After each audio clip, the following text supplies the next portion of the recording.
Olá e bem-vindos. Hoje vamos mergulhar num filme que é, sem exagero, um pilar do cinema americano.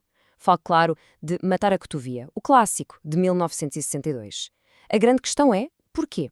O que é que faz com que esta história de justiça, de preconceito e, acima de tudo, de perda da inocência continue a tocar-nos tão fundo, mesmo passados mais de 60 anos? Bem, para termos uma ideia da dimensão disto, vamos começar pelo protagonista, Atticus Finch. Ele foi eleito pelo American Film Institute como o herói número 1 de toda a história do cinema. Reparem bem, não é um dos melhores, é o melhor. Só isto já nos diz que não estamos a falar de uma personagem qualquer, mas de um verdadeiro ícone moral. E olhem, a crítica percebeu-o logo de início. Esta citação resume na perfeição o estatuto do filme. Isto não é só entretenimento, sabem? É visto quase como uma experiência obrigatória, uma lição de humanidade que foi contada de uma forma absolutamente brilhante. Então, o que é que faz deste filme um clássico tão inesquecível? Para percebermos isso, vamos recuar até ao seu impacto inicial, à forma como ele conquistou a sua reputação logo desde o primeiro minuto. O sucesso foi imediato e foi estrondoso. O filme tornou-se logo um fenómeno e arrecadou 3 Oscars muito importantes. Pensem nisto. O Gregory Peck levou para casa o seu único Oscar de melhor ator por este papel. O argumento, uma adaptação genial, também foi premiado, e até a direção de arte, que nos transporta diretamente para aquela cidadezinha do Alabama nos anos 30, também levou uma estatueta. Foi um reconhecimento em toda a linha. E isto leva-nos a um ponto fundamental. Adaptar um livro tão amado e que ainda por cima ganhou um Pulitzer é uma tarefa de uma responsabilidade gigante. Mas a verdade é que há um consenso quase total. O filme é uma das adaptações mais perfeitas de sempre. Conseguiu captar a alma, o espírito do livro da Harper Lee, de uma forma que parece quase impossível. Agora, vamos a um dos verdadeiros golpes de gênio do filme, a perspectiva. Toda a história é filtrada pelo olhar de 2 crianças, e é isso que cria uma tensão incrível entre a inocência e a realidade mais dura. O que vemos aqui é precisamente essa narrativa dupla. De um lado, temos o mundo das crianças, a Scout, o Jem e o amigo dele, que estão completamente obcecados com o vizinho misterioso, o Boo Radley. É um universo de lendas, de medos de infância, de brincadeiras de verão. E do outro lado temos o mundo dos adultos, que gira à volta do julgamento tenso do Tom Robinson, um mundo cheio de preconceito e de injustiça. O filme consegue equilibrar estes 2 universos na perfeição. E é quando estes 2 mundos chocam que chegamos ao tema principal, a perda da inocência. É sobre aquele momento devastador em que uma criança percebe que o mundo não é só coisas boas, que a bondade nem sempre ganha, que existe escuridão, que existe crueldade. É a viagem que a Scout e o Jem fazem e que nos parte um bocadinho o coração. E isto não acontece por acaso, é pura magia do cinema. O realizador, Robert Mulligan, usa a câmera para nos pôr literalmente ao nível das crianças, a olhar para os adultos de baixo para cima. E depois há a banda sonora do Elmer Bernstein, que é, ao mesmo tempo, nostálgica e um bocadinho assustadora. Reforça completamente essa sensação de estarmos a ver uma memória. Um verão que mudou absolutamente tudo. Está na altura de nos focarmos na figura central, o homem que se tornou um verdadeiro símbolo de integridade. Vamos falar de Atticus Finch. Esta descrição diz praticamente tudo, não é?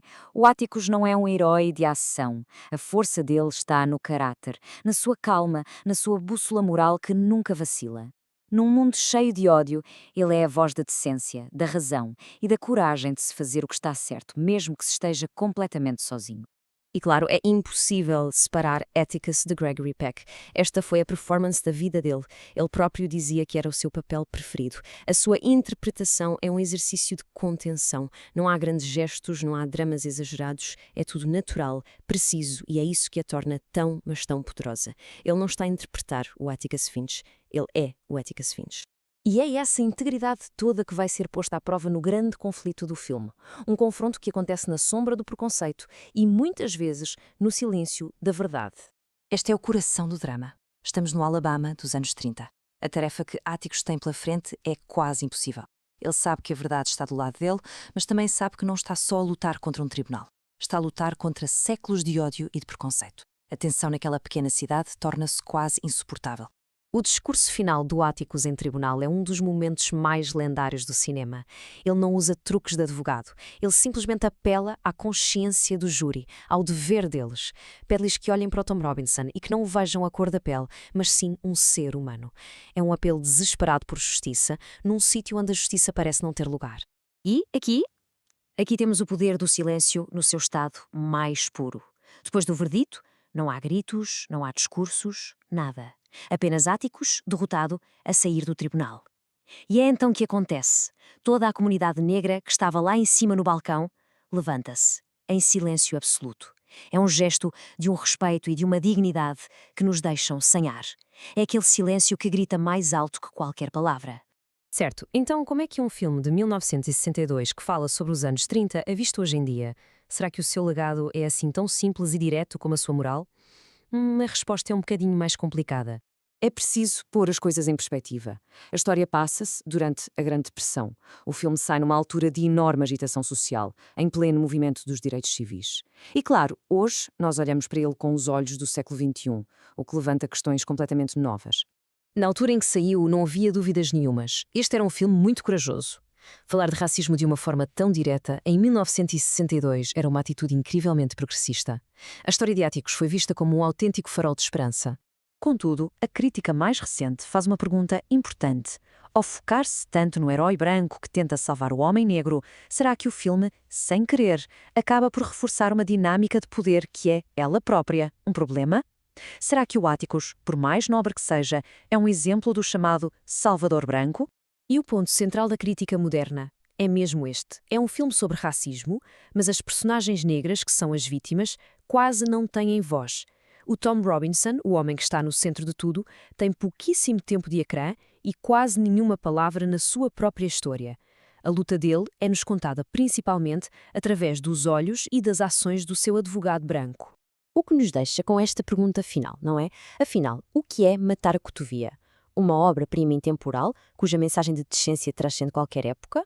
Ou um produto do seu tempo? Corajoso? Sim, mas com falhas que hoje em dia nos saltam à vista. Se calhar a resposta certa é que é as duas coisas ao mesmo tempo. E é precisamente essa complexidade que o torna um clássico tão fascinante e tão digno de ser analisado, na sombra e no silêncio.